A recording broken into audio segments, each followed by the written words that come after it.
यह बात उस समय की है जब गुरुकुल में शिक्षाएं दी जाती थी।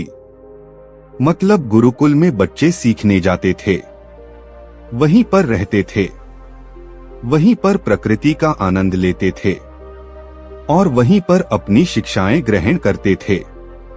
ऐसे ही चित्तौड़गढ़ का मोहन नाम का एक युवक गुरुकुल में शिक्षा लेने के लिए जाता है। उसके माता पिता उसे बचपन में ही गुरुकुल में भेज देते हैं। गुरुकुल में जाने के बाद बहुत सालों तक वह अपने सहपाठियों के साथ बहुत ही अच्छी से अच्छी शिक्षाएं ग्रहण करता है। उसे वहां पर जीवन के सिद्धांत सिखाया जाते थे।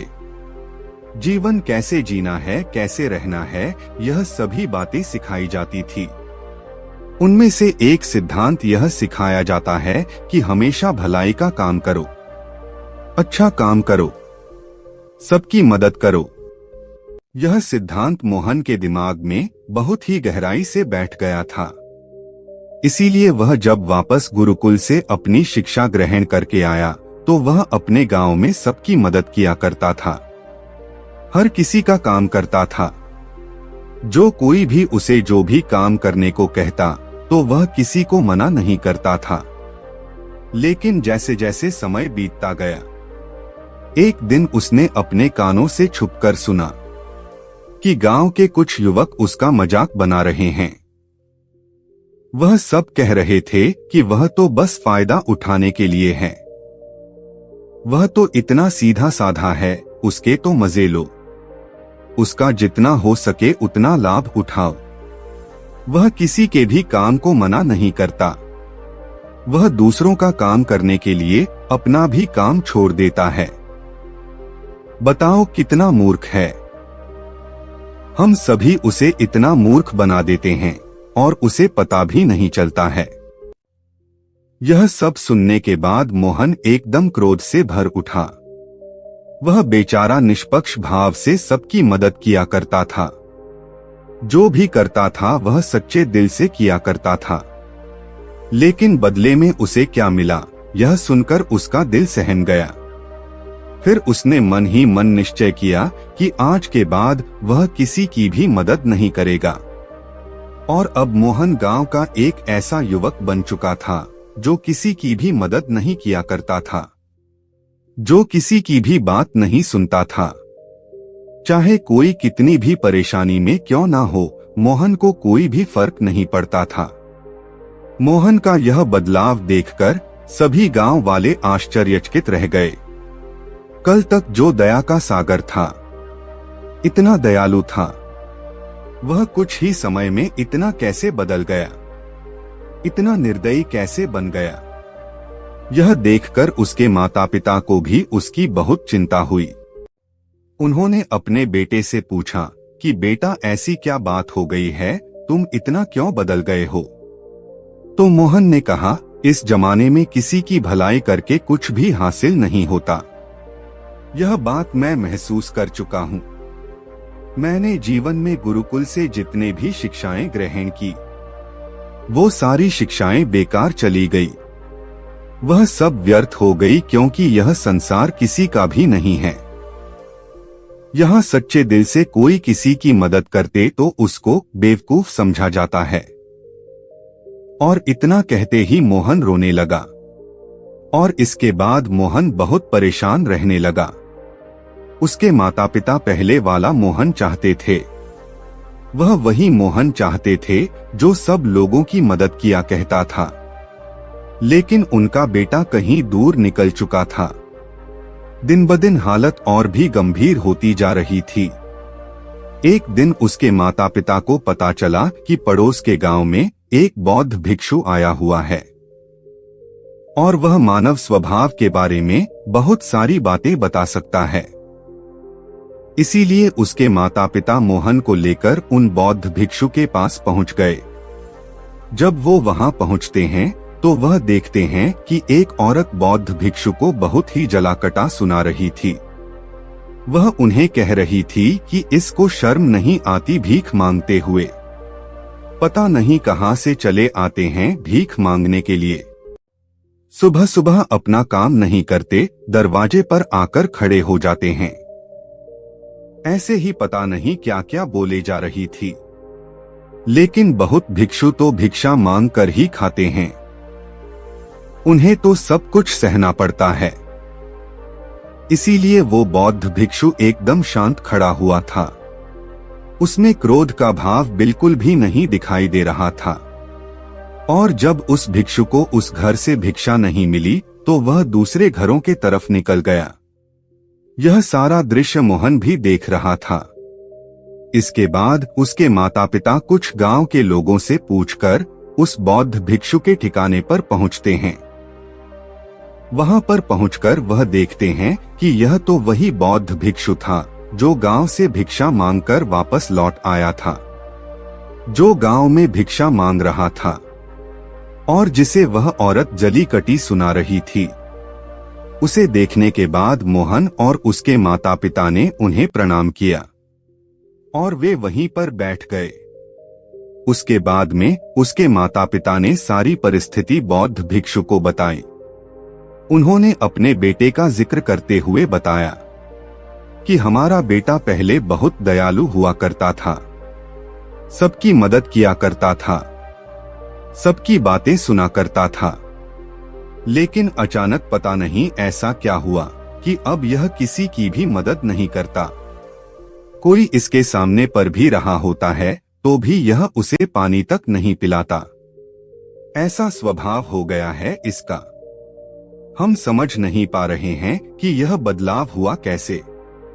इससे पहले कि वह बौद्ध भिक्षु कुछ जवाब देता, वह औरत जो गांव में भिक्षु को जली कटी सुना रही थी, वह अपने बेटे को लेकर वहीं पर पहुंच गई और हाथ जोड़कर उस भिक्षु से प्रार्थना करने लगी कि मेरा बेटा बहुत बीमार है। अचानक से इसे बुखार आया और गांव के लोगों ने बताया कि आप इसकी मदद कर सकते हैं, आप ही इसे ठीक कर सकते हैं। कृपया मेरे बेटे को ठीक कर दीजिए। यह सुनकर वह बौद्ध भिक्षु तुरंत उस बच्चे का उपचार करने लगा, पर कुछ ही समय में औषधियां देने के बाद वह बच्चा बिल्कुल स्वस्थ हो जाता है। यह सब देखकर वह औरत कुछ भिक्षा देकर प्रणाम करके वापस चली जाती है। यह सारा दृश्य भी मोहन देख रहा था।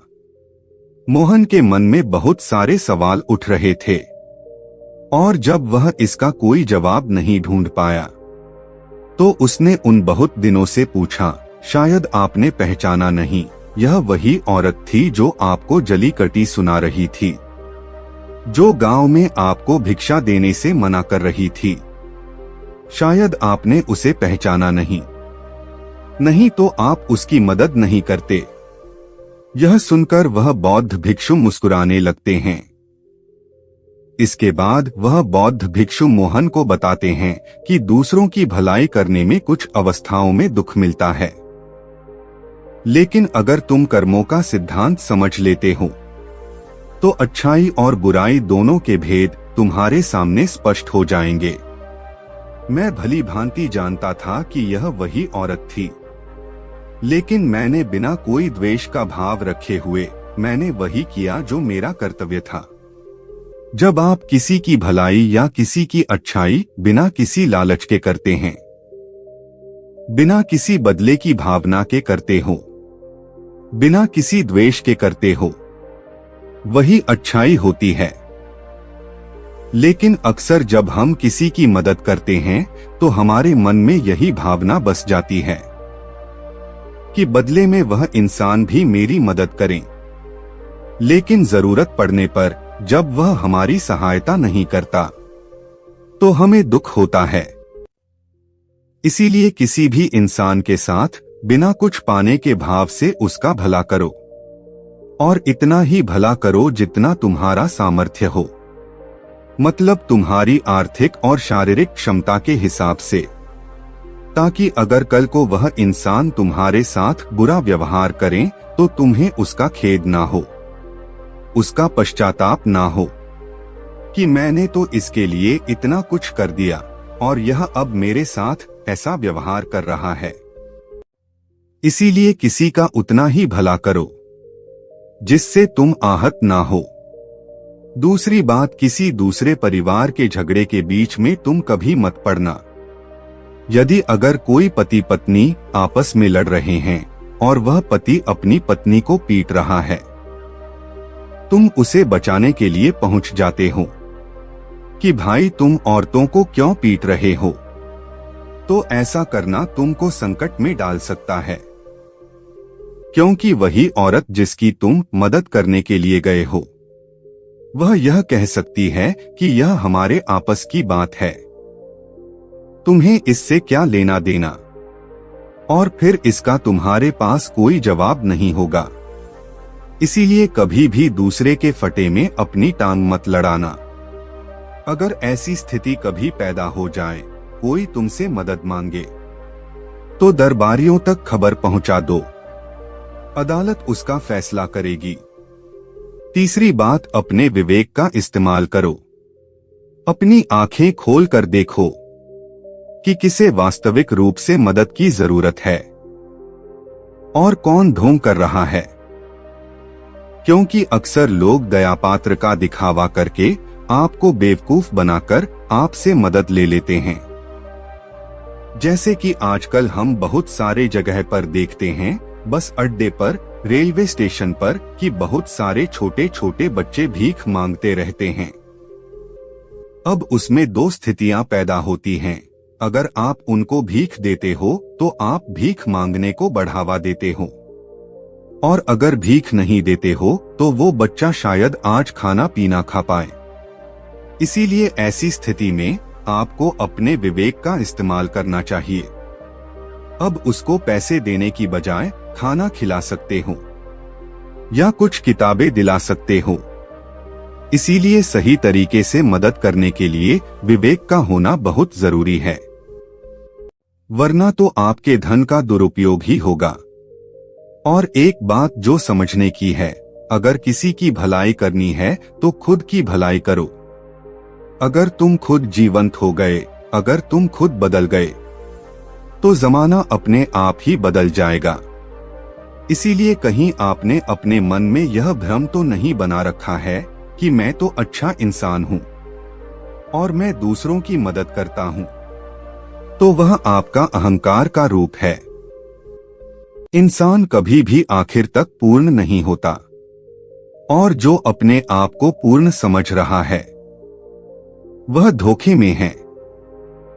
इसीलिए दूसरों को बदलने की बजाय खुद को बदलने पर ध्यान दें। इसीलिए आपको भीड़ में भी अकेला रहना सीखना होगा।